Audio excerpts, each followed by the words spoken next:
સ્વાગત કરું છું આપણી આ યુટ્યુબ ચેનલમાં.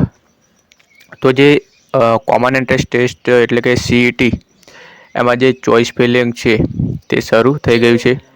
તો હવે તમે ઓનલાઈન જાતે મોબાઈલમાં ચોઇસ ફિલિંગ કેવી રીતે કરી શકો તે અંગેનો આજનો આ વિડીયો છે. તો તમને એક વિદ્યાર્થીનું જે ચોઇસ ફિલિંગ કરીને બતાવું છું. તો એ વિદ્યાર્થી લોગિન કરીને તમને સ્ટેપ બાય સ્ટેપ સમજાવે છે, એટલે તમને પણ ખ્યાલ આવી જાય કે ચોઇસ ફિલિંગ કેવી રીતે કરવાની છે, સ્કોલરશિપ મેળવવા માટે શું કરવાનું છે, અને જે સ્કૂલમાં જે રક્ષાશક્તિ સ્કૂલમાં એડમિશન મળી શકે તે માટે કેવી રીતે ચોઇસ કરવાની છે, અને સ્કૂલ વિશે પણ માહિતી આપવાની છે. તો ચેનલને તમે હજુ સબસ્ક્રાઈબ ના કરી હોય તો સબસ્ક્રાઈબ કરી દો, તેમજ આ વિડીયોને લાઈક પણ કરી દો. અને હા, તમારે ટેલિગ્રામ ગ્રુપમાં કંઈ પણ પ્રશ્ન હોય તો રજૂ કરી શકો છો, અને વોટ્સઅપ ગ્રુપ પણ બનાવેલી છે. આ બંનેની લિંક તમને વિડીયોની જે ડિસ્ક્રિપ્શન છે તેમાં મળી જશે. બીજું એ કે વિડીયો થોડો લોંગ થઈ શકે છે, એટલે સ્કીપ બિલકુલ ના કરતા. તો આપણે વધુ સમય ના લઈને વિડીયો શરૂ કરીએ છીએ. તો સૌપ્રથમ તમારે ચોઇસ ફિલિંગ કરવા માટે જે વેબસાઇટ છે GSSYGUJ એટલે કે જ્ઞાન સાધના સ્કોલરશિપ યોજનાનું જે પોર્ટલ છે તે પોર્ટલ પર આવી જવાનું છે. આ વેબસાઇટ છે GSSYGUJ.in પર આવી જવાનું છે. ત્યાર પછી મિત્રો અહીંયા તમને ઓપ્શન જોવા મળે છે સીઈટી બેઝ સ્કીમમાં જે ઓપ્શન છે વિદ્યાર્થી રજિસ્ટ્રેશન અને લોગિન. તમારે સિમ્પલ આ ઓપ્શન પર ક્લિક કરવાનું રહેશે. તો આપણે આ ઓપ્શન પર ક્લિક કરીએ. હવે આ ઓપ્શન પર ક્લિક કર્યા પછી તમને અહીંયા જોવા મળશે option choice feeling residence school list. તો મિત્રો તમારે અહીંયા ઓપ્શન જોવા મળે છે ચોઇસ ફિલિંગનો ઓપ્શન, તે ઉપર તમારે ક્લિક કરવાનું રહેશે. આ ચોઇસ ફિલિંગનો ઓપ્શન જોવા મળે છે તેના પર તમારે ક્લિક કરવાનું રહેશે. તો આપણે તેના પર ક્લિક કરીએ. હવે આપણે આ પર ક્લિક કરીશું એટલે ડાયરેક્ટલી જે સ્વિફ્ટ ચેટ નામનું એપ્લિકેશન છે તે ઓપન થઈને આવી જશે. તમે ડાઉનલોડ કરેલું જ હશે, કારણ કે આપણે ઓલરેડી પહેલાં રજિસ્ટ્રેશન પણ આ એપ્લિકેશન થ્રુ કર્યું હતું, તો તમને ખ્યાલ જ હશે. તો હવે આટલું કર્યા પછી તમારી સમક્ષ જો તમે પહેલેથી કંઈ પણ આમાં લોગિન કરેલું હોય તો આ પ્રકારની ડિટેલ ખુલીને આવી જશે. તો પહેલો ઓપ્શન છે કે તમે શિક્ષક છો કે વિદ્યાર્થી. તો આપણે હું વિદ્યાર્થી છું એ ઓપ્શન પર ક્લિક કરવાનું રહેશે. ત્યાર પછી અહીંયા લખેલું આવે છે કૃપા કરીને વિદ્યાર્થી આધાર યુઆઈડી દાખલ કરો. મેં અહીંયા ગુજરાતી ભાષા રાખી છે, કારણ કે ઘણા વાલીઓ એવા હોય છે કે તેમને ઇંગ્લિશમાં ખ્યાલ પણ નથી આવતો, તો એટલા માટે મેં ગુજરાતી લેંગ્વેજ રાખી છે. તો આમાં કૃપા કરીને વિદ્યાર્થી આધાર યુઆઈડી દાખલ કરો તેવું લખેલું છે. તો આપણે અહીંયા વિદ્યાર્થીનો જે 18 આંકડાનો ડેશકોડ નંબર છે તે અહીંયા છે આપણે ફિલ કરી દેવાનો છે. તો અહીંયા હું વિદ્યાર્થીનો ડેશકોડ છે પેસ્ટ કરી દઉં છું, અને સેન્ડ ઓપ્શન પર ક્લિક કરવાનું રહેશે. ત્યાર પછી આટલું કર્યા પછી વિદ્યાર્થીને અહીંયા વિગત શો થઈ જશે, વિદ્યાર્થીનો આધાર યુઆઈડી નંબર અને વિદ્યાર્થીનું નામ અને ધોરણ. હવે આટલું કર્યા પછી ઓપ્શન આવે છે કે હા વિગતો સાચી છે. આ ઓપ્શન પર તમારે ક્લિક કરવાનું રહેશે. આ ઓપ્શન પર ક્લિક કરશો એટલે આવું આવશે મિત્રો ઓપ્શન. આગળ વધવા માટે કૃપા કરી નીચેમાંથી વિકલ્પ પસંદ કરો. એમાં 3 ઓપ્શન છે ચોઇસ ફિલિંગ. આ ફોર્મ ભરીને તમારે યોજની નોંધણી કરો, સારાંશ જુઓ. તો તમારે ચોઇસ ફિલિંગ ઓપ્શન પર ક્લિક કરવાનું રહેશે. તો આપણે ચોઇસ ફિલિંગ ઓપ્શન પર ક્લિક કરીશું. ત્યાર પછી મિત્રો હવે આવે છે કે આગળ વધવા માટે કૃપા કરીને જન્મ તારીખ દાખલ કરો. તો વિદ્યાર્થીની જે જન્મ તારીખ છે તે અહીંયા ફિલ કરી દેવાની છે. તો આગળ વધવા માટે કૃપા કરીને જન્મ તારીખ દાખલ કરો, આ ઓપ્શન પર તમારે ક્લિક કરવાનું રહેશે. ત્યાર પછી આપણે જે વિદ્યાર્થીની ડેટ ઓફ બર્થ છે તે અહીંયા જે ડેટ ઓફ બર્થ છે તે વિદ્યાર્થીને ફિલ કરી દઈએ છીએ. તો આપણે વિદ્યાર્થીની જન્મ તારીખ અહીંયા નાખીએ છીએ. ત્યાર પછી વિદ્યાર્થીની જન્મ તારીખ નાખ્યા પછી તમારી આ સબમિટ ઓપ્શન લખેલું છે તેના પર ક્લિક કરવાનું રહેશે. ત્યાર પછી સેન્ડ ઓપ્શન પર ક્લિક કરવાનું રહેશે. હવે મિત્રો આમાં ઓપ્શન આવી ગયો છે શાળા પસંદગીઓ પસંદ કરવાનું શરૂ કરો. તો અહીંયા નીચે ઉલ્લેખિત ગ્રેડ માટે તમારે શાળા પસંદગીઓ પસંદ કરવાનું ચાલુ રાખવાનો આ સમય છે. તો શાળા કોડ છે અને વર્ગે વિભાગે અને વર્ગ 5 એવું લખેલું છે. હવે તમારે એમાં કંઈ જોવાનું નથી, તમારે આ ઓપ્શન પર ક્લિક કરવાનું રહેશે. શાળા પસંદગીઓ પસંદ કરવાનું ફરી શરૂ કરો. તો આપણે એના ઓપ્શન પર ક્લિક કરીએ. તો સિમ્પલ આપણે આ ઓપ્શન પર ક્લિક કરવાનું રહેશે. ત્યાર પછી મિત્રો તમે આ જોઈ શકો છો પેજ છે નવું ઓપન થશે, એટલે થોડું અહીંયા લોડિંગ લે છે.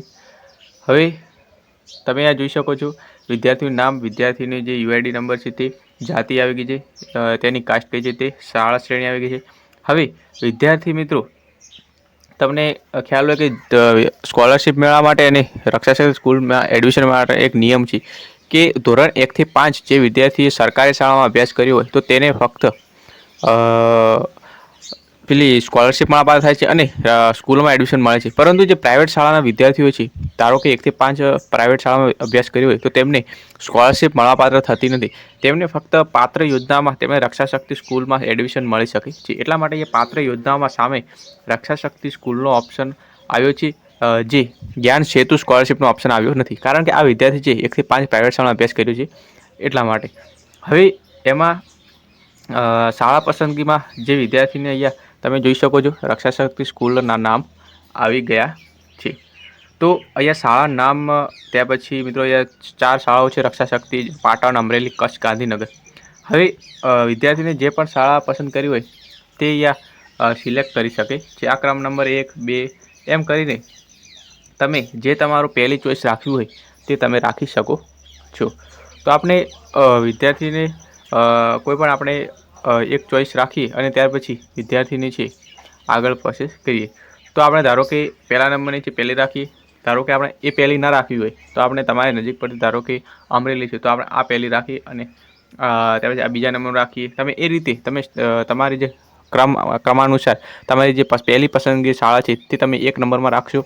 ત્યાર પછી તમારે બીજા નંબરમાં જે રાખ્યું હોય તે રાખશો. એ રીતે તમારે 4 શાળાઓ છે સિલેક્ટ કરવાની રહેશે. ત્યાર પછી 3 નંબર આ, 4 નંબર આ. હવે આટલું કર્યા પછી મિત્રો તમારે પૂર્વાવલોકન કરો અને સબમિટ કરો ઓપ્શન પર ક્લિક કરવાનું રહેશે. તો આપણે એ ઓપ્શન પર ક્લિક કરીએ. હવે આટલું કર્યા પછી તમે જોઈ શકો છો તમે તમારી શાળા શિષ્યવૃત્તિ યોજના પસંદ કરવા માટે ખેંચો અને છોડી શકો છો. તો આપણે જે શાળાને ધારો કે પસંદગી 1, 2 નંબર ધારો કે આપણે 1 નંબર પર રાખી જાવ, એ બીજા નંબર પર રાખ્યું હોય તો તમે અહીંયાથી તમે પેલું કરી શકો છો, ઉપર નીચે કરી શકો છો. તો તમારે ના કરવું હોય તો તમે એમને એમ રહેવા દેવાનું. ત્યાર પછી મિત્રો અહીંયા જે ઓપ્શન છે સબમિટ કરો એ ઓપ્શન પર તમારે ક્લિક કરવાનું રહેશે. ત્યાર પછી આગળ છે તે PDF સ્વરૂપે જે પેજ છે તે ઓપન થઈ જશે અને તમારે છે નોંધણી થઈ જશે મિત્રો. તો હું તમને આગળ જણાવું છું સબમિટ ઓપ્શન પર ક્લિક કરવાનું. તો સબમિટ ઓપ્શન પર ક્લિક કરું તો આવું આવશે, શું તમે ખરેખર સબમિટ કરવા માગો છો? એકવાર તમે તમારા પછી સબમિટ કરી લો પછી તમે તમારા ઇનપુટ્સને બદલી શકશો નહીં. તો આ મિત્રો તમે શાળા પસંદ કર્યા પછી તમારે ધ્યાનમાં રાખવાનું છે કે તમે બરાબર શાળા પસંદગી કરી છે. ત્યાર પછી તમારે હા ઓપ્શન પર ક્લિક કરવાનું રહેશે. તો આપણે ઓપ્શન પર ક્લિક કરીએ. મિત્રો આપણે આ સબમિટ ઓપ્શન પર ક્લિક કર્યા પછી હા ઓપ્શન પર ક્લિક કરવાનું છે. અહીંયા આપણે ખરેખર કે સબમિટ માંગો છો તો અહીંયા હા ઓપ્શન પર ક્લિક કરવાનું રહેશે. તો એ ઓપ્શન પર ક્લિક કરીએ. હવે તમારી પસંદગી ભરણ સફળતાપૂર્વક સબમિટ કરવામાં આવી છે. ત્યાર પછી આ બરાબર ઓપ્શન પર ક્લિક કરવાનું રહેશે. ત્યારે મિત્રો ફરી પેજ છે બીજું ઓપન થઈ જશે અને તેમાં છે તમારું જે PDF છે તે આવી જશે. તો હવે આટલું કર્યા પછી અહીંયા સારાંશ જુઓ, લાસ્ટમાં ઓપ્શન છે તમને જોવા મળે છે, એ ઓપ્શન પર તમારે ક્લિક કરવાનું રહેશે. તો આમાંથી તમે શાળા પસંદગીની સૂચિ ડાઉનલોડ કરી શકો છો અને ફાળવણીની સ્થિતિ. તો આપણે શાળા પસંદગીની સૂચિ ડાઉનલોડ કરો એ ઓપ્શન પર ક્લિક કરીએ. પહેલા નંબરના ઓપ્શન પર જે શાળા પસંદગી એટલે કે એમાં જે PDF સ્વરૂપે તમારી જે શાળા પસંદગી છે તે સૂચિ આવી જશે. તો આ અમે તમારા માટે PDF લાવીએ ત્યાં સુધી કૃપા કરીને રાહ જુઓ. તો આગળથી PDF આવી જશે. તો તમે જોઈ શકો છો જે PDF છે તે આવી ગઈ છે અને PDFમાં તમે તમારું જે શાળા પસંદગી ક્રમાંક મુજબ તમે જે શાળા પસંદ કરી છે તે મુજબ તમારે PDF તમે જોઈ શકશો. ત્યાર પછી તમારે આટલું કર્યા પછી તમારું જે ફાઇનલ સબમિટ થઈ ગયું કહેવાય અને હવે તમે કંઈ પણ જાતનો કોઈ સુધારો ન કરી શકો.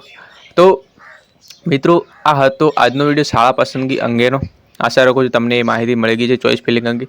હવે એવું હશે કે જે જ્ઞાન સેતુ સ્કોલરશિપ મેળવવા માટે તમારે કઈ રીતે ચોઇસ કરવાની તે વિશે પણ આપણે અલગથી આજ સાંજ સુધીમાં વિડીયો લાવીશું. તો જ્ઞાન સેતુ સ્કોલરશિપની પસંદગી કેવી રીતે કરવાની તે અંગે પણ વિડીયો આવી જશે ચેનલમાં. તો ચેનલને સબસ્ક્રાઈબ કરીને રાખજો. તો આપણે મળીએ છીએ બીજા એક નવા વિડીયોમાં.